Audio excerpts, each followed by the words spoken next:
I'm sure everybody's curious, we're Skyping to Hawaii so that Dennis's daughter can hear all the great things we said about her father. It gives me great privilege and honor to introduce the next inductee into our Athletic Hall of Fame, Mr. Dennis Kiah.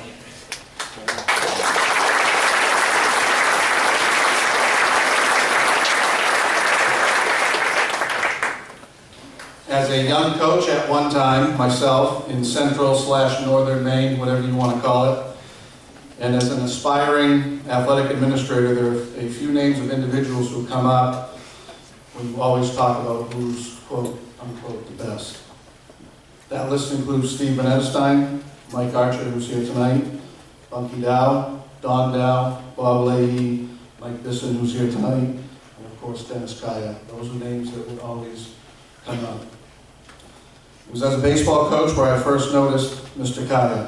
While I was coaching at Old Town, my team would always seek out contests with Dave Morris's teams, because we know that the Brewer Witches, when we came to Hedrick Field, we would be met with class and dignity to get a quality matchup.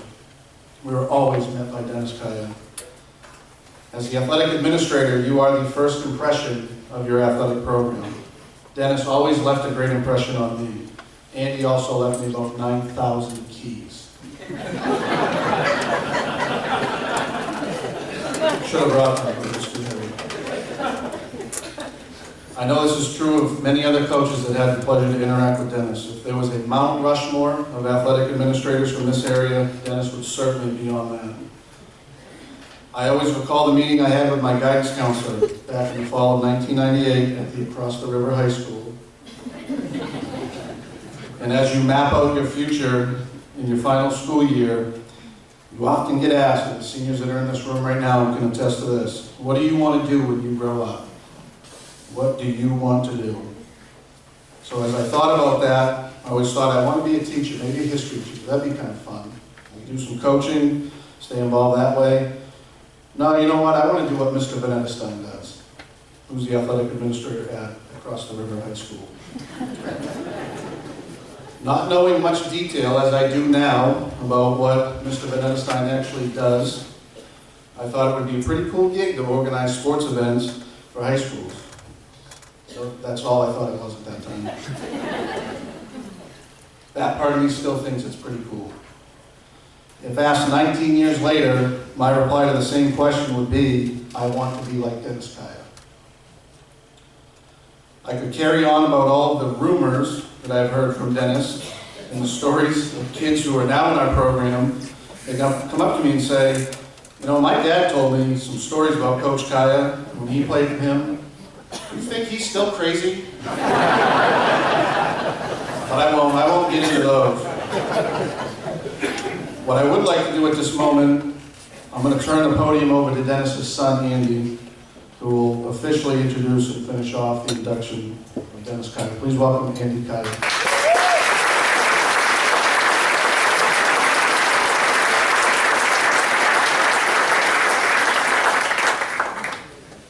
I flew up this morning and I wrote mine on a tooth bag, so.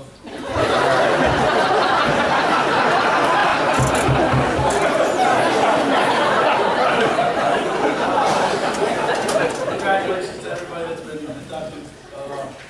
I know a few of you. Andy was my hero growing up playing sports. And I say that because he is a real humble person and wouldn't take the credit for it, but the Patriots were really bad back then, so he's the only person I had to look at. Linda she beat my ass until I graduated from high school. She was an unbelievable athlete. To me, she's the best athlete, that female athlete that's gone through this place. I'm biased, I went to school with her, but she's unbelievable, and even a better person. What Mr. Leiper did for the city of Brewer, giving us the opportunity to play on a great field, out of his own pocket a lot of times. He spent the money on it for himself, so I appreciate that. The last thing, real quick, and I'm going to apologize in advance. I'm a byproduct of Betty Ellen Kiah.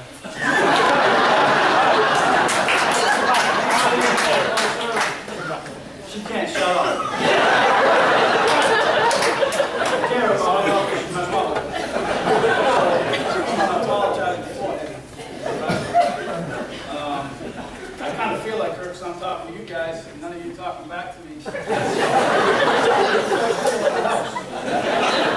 can't say a word, so that's why when he was yelling out, you guys need to play for him. He couldn't get a word in the home. I don't want to get roast to my mother, but I can't help it. I told him about a year ago, maybe a little more, I said, I want to thank him for giving my father the opportunity to still stick around here. And I want to thank Coach Arthurs and Coach Corey, because it wouldn't have been a divorce when he retired. It would have been a death.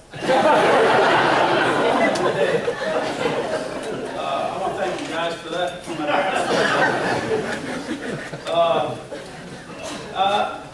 I was hesitant about doing this.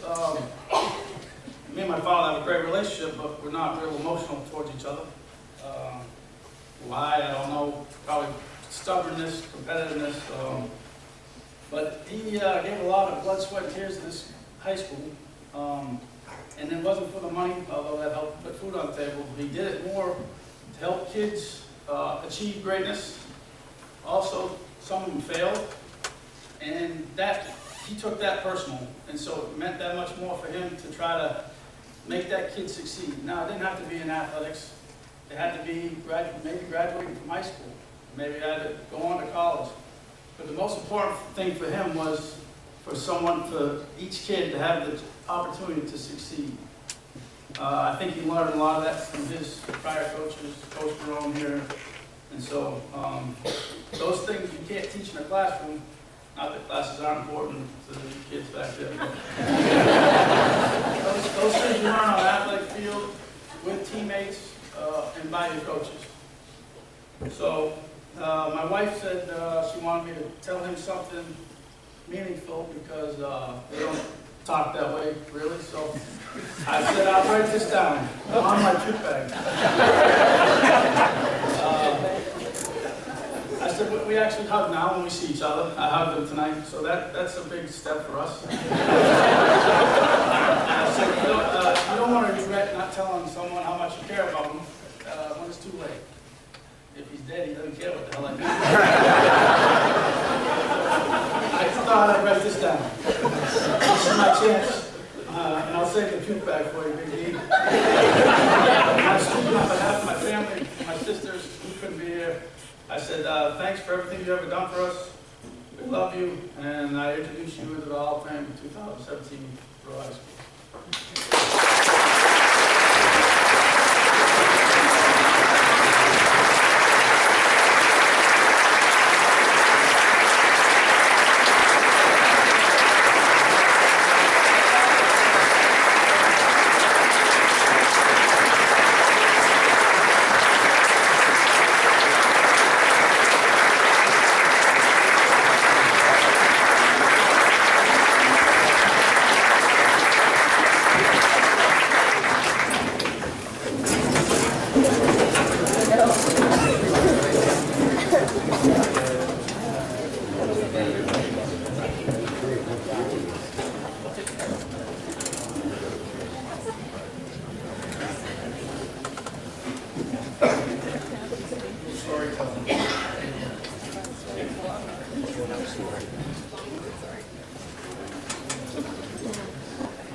I had written this before I found out that Andy was even going to be here, so thank you, David.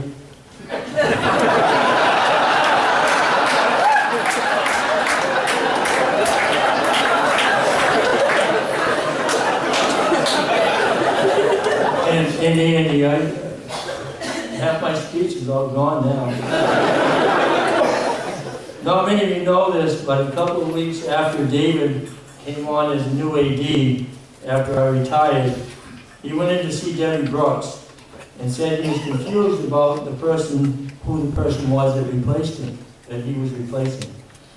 She said it was Dennis Kiah, and he said, no, can't be. I think his name is Dennis Wood. She said, why do you think that? And he said, because every time I do something, people say I'm doing it wrong, and Dennis would do it this way.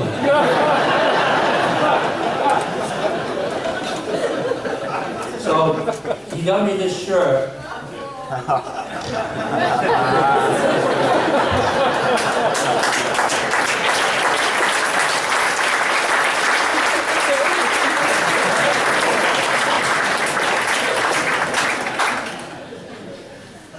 He got me that shirt so I'd know who I was. I think we can all agree that David is doing a great job here at Borough High School, and he's taken the position of the athletic administrator to a whole new level. Good job, David.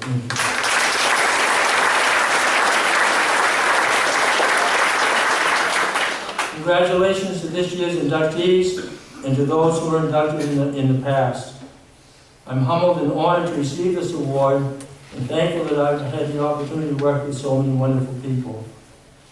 This award is different from the regular Hall of Fame recipients since it's not based on athletic performance or achievement. None of us did what we did with the thought of becoming Hall of Fame members, and none of us would be here without the efforts of many others who supported and encouraged us to do our best. I've always felt that the position of athletic administrator is a unique one in the world of education. It is a behind-the-scenes type of occupation. We surround ourselves with dedicated people. We work tirelessly to provide memorable opportunities for our student athletes and our coaches. Someone once said that it's amazing at what can be accomplished if no one cares who gets the credit. We need to model sportsmanship, respect, fair play, teamwork, cooperation, and simply doing the right thing. Albert Schweitzer said, I think he was a quarterback for the Dolphins or something. Example is not the main thing in influencing others, it is the only thing. We cannot be successful in reaching our goals without the help of many people. I have hundreds of people who helped me along the way, too many to mention individually, but I do want to recognize some of them. First and foremost, my family, my parents who instilled in me the core values that we should live by, and a work ethic that has served me well throughout my life. My wife, Betty Ellen, who has supported and encouraged me and brought me back to earth on many occasions. Definitely the wind beneath my wings. She made me write that.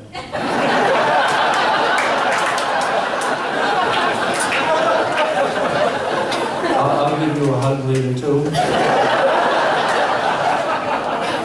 We experienced some difficult times throughout our life, and we're able to get through them by working together. My son Andy, who can't be here tonight,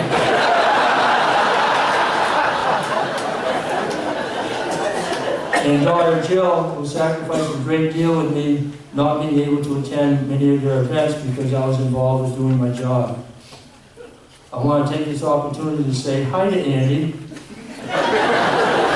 and our daughter-in-law Amy, and our two granddaughters, Kaylee and McKenna, who are in South Carolina, and to Jill and our son-in-law Andy, and our grandchildren Delaney and Ian, who are in Hawaii. Thank you, Sarah and Kathy and David, for setting up this, whatever that is, for us to do this. Our family members who are other family members who are a big influence in my life are my sister Sue and brother-in-law Tom, my brother Robbie and sister-in-law Kaniko, who live in Virginia, and because of prior commitments could not be here tonight, my sister Barbara and brother-in-law Al, and my many nieces and nephews. Besides my family, others who impacted my life a great deal were Coach Ken Perone, my high school football and baseball coach, and Coach Jack Butterfield, my college baseball coach. They gave me a love for athletics and competition, taught me about dedication, working hard, and doing the right thing. In fact, Coach Perone, who coached me back when I had, how do I say this, an attitude? He used to make me go to his office after every practice and say 25 times. I used to have to read it off the wall, but after about 40 times I remembered it. I am a temperamental athlete, 95% temper, 4% mental, and 1% athlete. Thanks, Coach. Many others include all of the superintendents and school committees who allowed me to work with high school student athletes for 41 years before I retired in 2012. The last 19 years, I was fortunate enough to be the athletic director here at Borough High School. All of the principals who allowed me to do my job and unique group that made up our administrative team, who volunteered to cover contests when I had multiple events going on at the same time. Our booster clubs and many volunteers who worked so selflessly to provide for our student athletes and their teams. Our coaches who worked tirelessly to provide the opportunities that they could, and our student athletes and their parents who supported them. Other groups who were so important but sometimes overlooked were our recreation department, the police department, and fire department. Our facilities and the cooperation we had allowed for our contests to go on without a hitch. Our trainers and doctors were so important in creating a healthy and safe environment for our student athletes. My fellow ADs throughout the state created a friendship and a network that I relied on heavily. I would say the most important people who ruled my world were my 4 wives or bosses without whom I would never have been able to do my job. Sue York and Student Services, who provided guidance to me on eligibility issues and other academic things that I had no clue about. Mary Ann Murray in the main office made sure that I was on the right page and doing what I should be doing. Diane Karen was my financial wizard and always kept me on the right track whenever I was on the verge of overspending my budget. And to Debbie Brooks, my main boss, who really was the AD for Borough High School in the face of the athletic department. About 12 years ago, I was at a conference, and I went back to my room between sessions, and there was a vase of flowers on the desk. It was the 5th anniversary of when I had completed my cancer treatments, and I looked at the card, and it said, "Happy 5th anniversary from your 4 wives." I can only imagine what went through the minds of the desk clerk and the person who brought it to my room. But I was thankful that I got it. Lastly, a thank you to David Utterback, Dana Corey, and Nick Arthurs for giving me the opportunity to continue working with our student athletes by coaching baseball and football here at Borough High School and by helping to maintain some of our facilities. When I retired, I was home for 2 weeks. And Betty Ellen called Debbie at the high school and said, "Can you find something for him to do? He's driving me nuts." We made one suggestion on how she might be able to do something more efficiently, and that's what I got. Thankfully, Debbie and David came to the rescue and saved my life. I'm sure that I missed some people, but please know that it was not intentional. So many people were involved in what I did that I don't know if I could really do justice to being able to recall everyone. Athletics has been very important to me throughout my life, and I've used the lessons I learned on many occasions to get through some difficult times. Without the help of the Borough High School community, the coaches and faculty, the students and student athletes, and the Borough community as a whole, I would not be here tonight to accept this award. So on behalf of all of you who have had an impact on my life, I thank you.